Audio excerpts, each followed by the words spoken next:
Қайырлы құрметті оқушылар, бүгін біз сіздермен 9-шы сынып бір жылы талдайтын боламыз. Екінші нұсқа. Енді кеттік.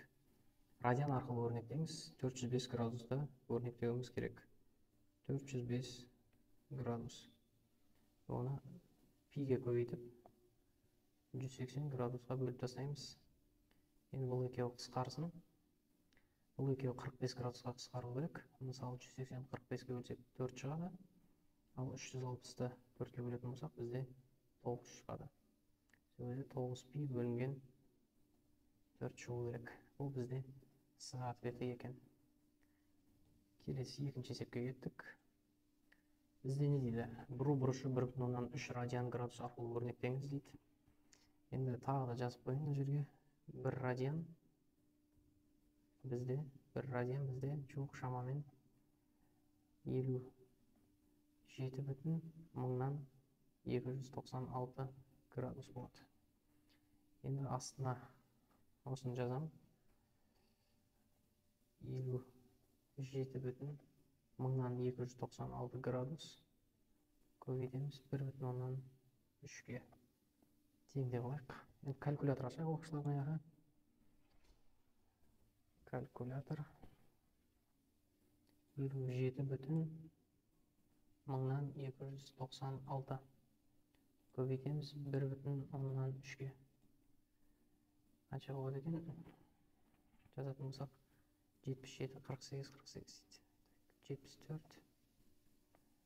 48, 48.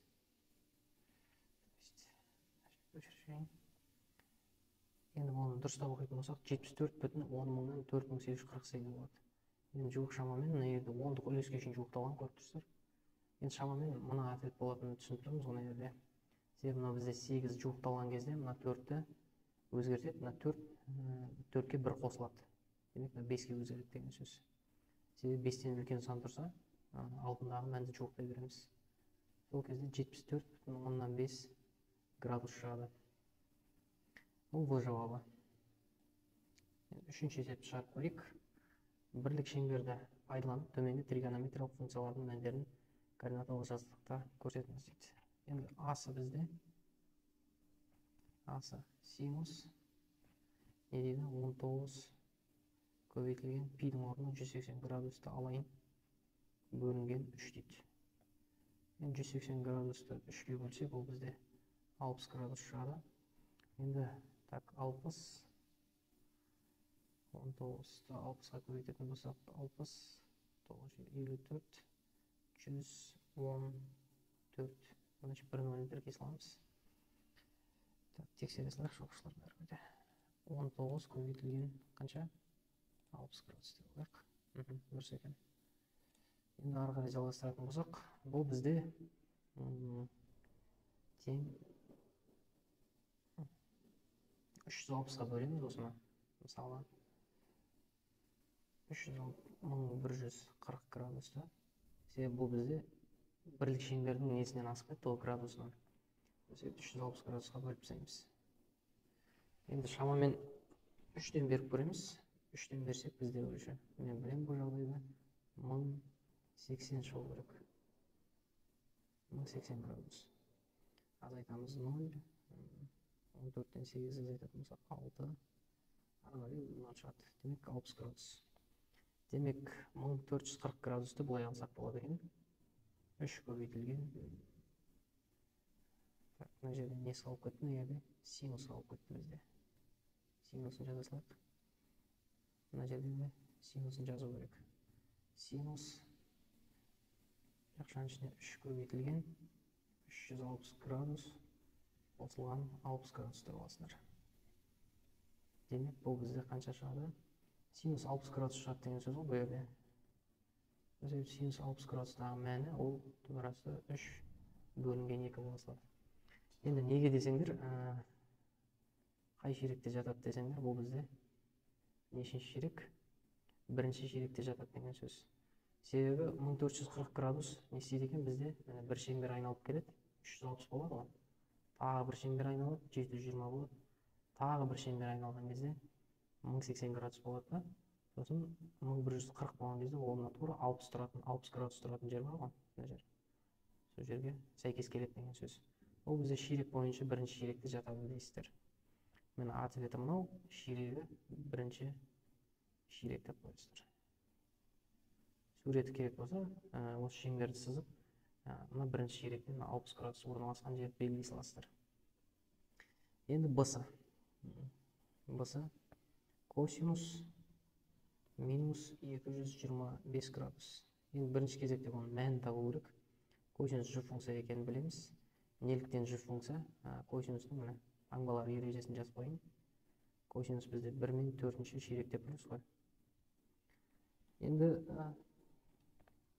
минус алдына шалынып, косинус ж функция, сол себепті минусы жоқ деп есептей бересіздер. Косинус 225 градус. Тең. Енді мысалы не үшін минус болды десеңіздер, қазір минус 225 градус шамамен қазір есеп шығарып көрейік бәрібір. Косинус 225 градус мен 180 градус қосылған 45 градус деп аламын. Сол кезде бізде косинус 180-де өзгермейді. Косинус 45 градус шығады. Енді 180 градус плюс 45 градус деген ол бізде үшінші ширекте жатады. Мына жерде себебі 180 градус, мына жер 270 градус. Үшінші ширекте аргументпен минус шығып тұр, демек минусты жазып қоямыз. Сол кезде минус түбір астында 2 бөлінген 2 дейсіздер. Бұл бізде мәні, бұның ответі. Және де бұл қай неде жатыр десеңіздер, тағы да бірлік шеңбер сызамыз. Бірлік шеңбер сыздым. Енді бұл жерде косинустың таңбасын жазудың қажет жоқ. Енді минус болғандықтан бұл мына жеріміз 0 градус болса, керісінше кетеді, минус 90 градус болады мына жер. Негізі мына жер оң бағытпен штрихталса, оң бағытпен кететін болса 220 градус, 270 градус береді. Ал мына жеріміз минус 180 градус, ал мына жеріміз минус 270 градус. Демек ол 225 деген, минус 225 деген. Мынау ширекте жатады. Бұл ширек бойынша бізде нешінші ширек? Екінші ширек деген сөз. Мына минус 225 градус деп жазып қойсам болады. Мына оқушылар мәндеріне мына жауаптарды жазасыздар. Осылай қалай шыққан. Және де мына суретті кішкене өздеріңіз әдемілеп, тура мынада бірінші ширекті, мынада екінші ширекті көрсетіп қоясыздар. Енді төртінші есепке барайық. Төртінші есебіміз былай дейді. Тікбұрыш үшбұрышта дейді. Тікбұрышты үшбұрыш. Тікбұрышты үшбұрышымыз Пифагор теоремасы. Мына жер А катеті, мына жер Б катеті, мына жер С гипотенузасы болады, дұрыс па? Мына жер А бұрышы болады, мына жер С бұрышы, мына жер Б бұрышы болады. Пифагор теоремасын бәрі біледі. А квадрат қосылған Б квадрат тең С квадрат дейміз. Енді мына жерде қызылмен жазып қойын. Енді мына жерде мына жеріміз бізде альфа болады. Тангенс альфаны, тангенс емес. Бізге енді синус альфаның несін жазып алайық. Синус альфа дегеніміз бізде ол А бөлінген С-ға тең. Немесе мына сүйірбұрышқа қарсы жатқан катеттің, міне А қарсы жатыр ғой. Қарсы жатқан катеттің гипотенузаға қатынасы деп түсінесіздер. Бұл бізде формула косинус альфа тең, ол бізде іргелес жатқан катеттің, бізде іргелес міне Б жатыр. Іргелес жатқан катеттің гипотенузаға қатынасы дейміз, ол бізде Б бөлінген С болады. Тангенс альфа дегеніміз ол бізде А бөлінген Б болады, қарсы жатқан катеттің іргелес жатқан катетке қатынасы. Ал тангенс альфа дегеніміз ол бізде Б бөлінген А. Оны мен бірінші нұсқаны талдағанда да айтып көрсеткем, тағы да айта берейін. Артық болмайды деп ойлаймын. Енді мына нәрсені білу керек қой. Енді бізде не беріліп тұр? Косинус альфа беріліп тұр. Косинус альфа бізде 5 бөлінген 13 деп беріліп тұр. Тең 13. Енді бізде бұл Б бөлінген С еді, ол формулада косинус альфаның көріп тұрсаңыз, мына Б бөлінген С. Демек Б бізде қаншаға тең деген сөз? Б бізде 5-ке тең деген сөз. Ал С бізде 13-ке тең деген сөз. Енді мына жерге кішігірім үшбұрыш сыза саламын өзімізше. Өзімізге. Так. Енді маған көп басынан жаза берейін, мен есепті шығарып жатырмын үшін. Енді Б-ның орнына тұратын катет, ол Б-ның астыңғы катет, маған тікбұрыш қойып қояйық. Маған да тікбұрыш қойып қояйық. b бізде 15-ге тең екен, ал с бізде 13-ге тең екен. Бұнда не белгісіз, бұнда а белгісіз болып тұр. Пифагор теоремасын қолданамын. А квадрат қосылған b-ның орнында 5 тұр. 5-дің квадраты тең 13-дің квадраты дейміз. Енді а квадрат қосылған 25 тең 169 болады. А квадрат. Енді 169-дан 25-ті азайтуымыз керек. 144 шығады. Ал а тең түп арасында 144 деп аламыз. Негізі алдында плюс минусы болу керек. Сол кезде бізде 12 шығады плюс минус. Енді минус жағдайын алмаймыз ғой, себебі үш бұрыштың қабырғасы минус 12 деп алмаймыз ғой біз. Сол себепті плюсін алып кете береміз. Минусына мән берудің қажеті жоқ. Енді бізде а деп қойық. Астында нені сұрап тұр еді? Синус альфаны сұрап тұр. Синус альфаның формуласына қарай оқушылар, мына жерде көріп тұрсаңыздар а бөлінген с. А-ны біз жаңа ғана анықтадық, міне 12-ге тең. Демек ол 12 бөлінген с дегеніміз жоғарыда жазылып тұр. Ол 13-ге тең деген сөз. Б. Тангенс альфа дегеніміз, ол бізде А-ның Б-ға бөліндісі, дұрыс қой. А дегеніміз бізде 12, ал Б дегеніміз бізде 5-ге тең болып тұр. Енді с-сын мына жерге жаза салайын. Бұл бізде котангенс альфа. Котангенс альфа бұл бізде керісінше бола салады. Демек Б бөлінген А. Ол Б бізде 5-ге тең, және де с бізде 12-ге тең. Міне есеп шықты оқушылар. Мына жерде формула ретінде қолданамыз, жазамыз. Ал мына жерде есептің шығуы ретінде жазасыздар. Так. Енді кеттік. Келесі есебіміз. Бұл жерде де бізде бірінші формула жазып алу керек. Мынау себебі мына жердегіміз бізде формуланы келтіріп тұр. Қосу формуласы. Қосу Ф С деп қоя салайық. Қосу формуласы косинус альфа азайтылған пи бөлінген 4 дейді. Енді бұны ашатын болсақ бізде косинус альфа көбейтілген косинус пи бөлінген 4 болып ашылады. Қосылған синус альфа көбейтілген синус пи бөлінген 4 болады. Енді бізде синус альфа берілген. Бірінші формуланы жазайын. Тригонометрияның негізгі тепе-теңдіктеріндегі синус квадрат альфа қосылған косинус квадрат альфа тең 1 деген формуланы білмейтін адам жоқ шығар. Енді осы жерден мен қазір керек нәрсе маған косинус альфаны тауып аламын. Себебі бізде синус альфаны қоя аламыз ғой орнына 2-ден 1-ді. Ал косинус пи бөлінген 4-пен синус пи бөлінген 4-тің кестеде мәні бар. Енді мен мына жерде косинус белгісіз болғандықтан косинус квадрат альфа тең 1 минус синус квадрат альфа деп аламын. Және де енді жазайын ерге косинус альфа квадраттан құтылып кетемін, түбір болып кетеді. Сол кезде 1 минус синус квадрат альфа болады. Енді мына жерде не бар? Бізде плюс минус бар. Не есеп шығарайық? Плюс минус түбір астында 1 азайтылған синустың мәні бізде міне 2-ден 1-ге тең. 2-ден 1-дің квадраты дейміз. Себебі бұл жерде синус квадрат альфа тең плюс минус түбір астында. Енді мынауымыз 1 шығады, азайтылған мына 1 бөлінген 4 болады. Квадраттаймыз ғой жеке-жеке. Сол кезде плюс минус түбір астында. Бөлшектің астына қарай 4 болып тұр, сол себептен 1-ді 4 бөлінген 4 деп ала салайын. 1 бөлінген 4 тең болады. Астын жазамыз, өзін 4 шығады, ал мынау 3 шығады. Түбір астында екеуде. Енді түбір астында 3 және де 4-тен 2 шығады деген сөз. Дұрыс қой, енді мен мәнін анықтап алдық. Енді мына жерде ширекке келейік. Косинус альфаны анықтап атырықпыз. Косинус альфаны таңбалар ережесі 1 мен 4-те плюс, 2 мен 3-те минус. Енді мына 90 мен 90 дегеніміз мына жер. Пи дегеніміз 180, ол мына жер. Осы екеуінің арасында жатыр дейді. Значит, бұл нешінші ширек? Екінші ширек деген сөз. Альфа тиісті екінші ширек. Енді косинус екінші ширекте таңбасы қандай? Себебі біз косинусты анықтап жатырмыз. Бұның мәні минус болады деген сөз. Енді мына жоғарыдағы есепті аштым ғой бағана. Бізге берілген, бастапқыда беріліп тұр еді ғой. Соны мен аштым. Ол бізде былай ашылған болатын. Енді оның орнына қоюым керек.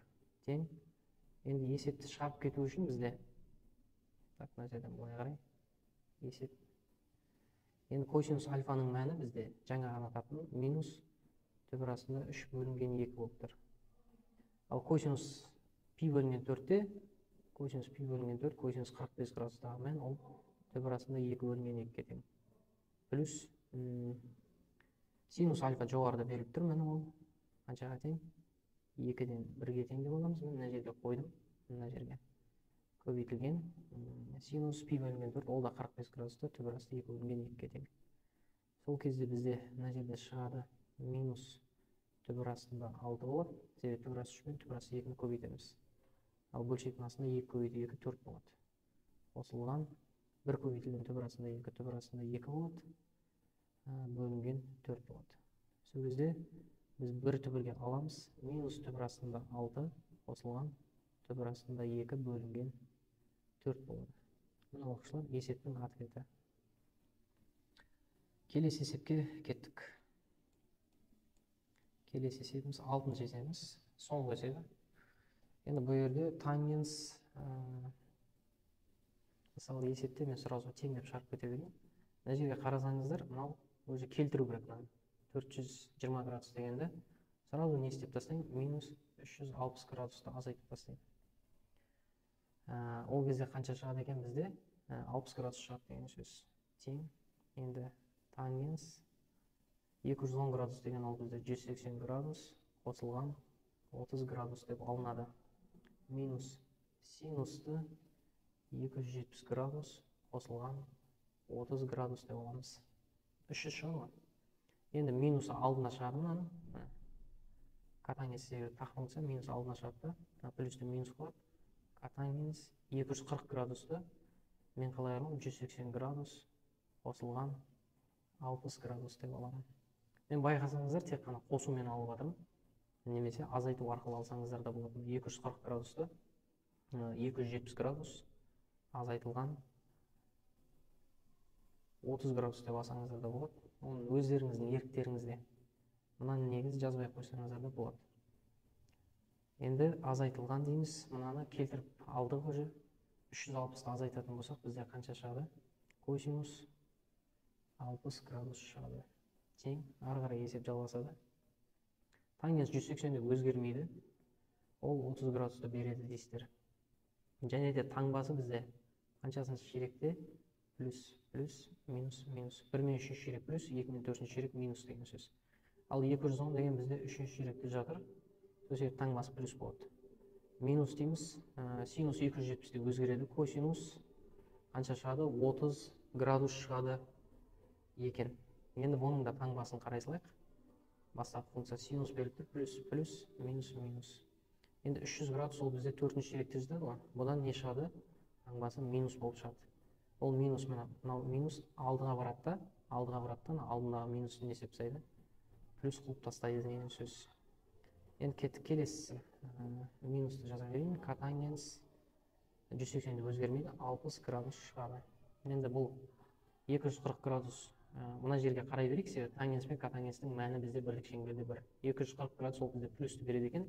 Демек мына жақтан плюс шығады, плюс алдына барады да минусты өзгерте алмайды, сол себепті минус өзі қалады. Азайтылған косинус 60 градус дейміз. Енді бұның мәндері бар бізде. Тангенс 30 градусымызда түбір асты 3 бөлінген 3 қосылған косинус 30 градусымыз түбір астында 3 бөлінген 2 азайтылған катангенс 60 градусымыз бізде түбір астында 3 бөлінген 3 шығады. Азайтылған косинус 60 градусымыз ол бізде 2-ден 1 шығады. Енді мына жерде мына екеуі қысқарады, ол түсінікті. Біреу плюс, біреу минус болып тұр. Енді екеуін бір бөлшекке ала саламыз. Мына жер 2, түбір астында 3, азайтылған 1 болды. Себебі 1-дің алдында минус тұр. Түбір астында 3, азайтылған 1. Міне есептің ответі осы ең соңғы. Жақсы, видеоның соңында көргендеріңізге рахмет оқушылар.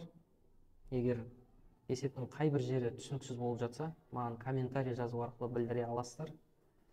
Арнаға жазылып лайк басуды ұмытпайық. Келесі кездескенше сау саламатта болыңыздар.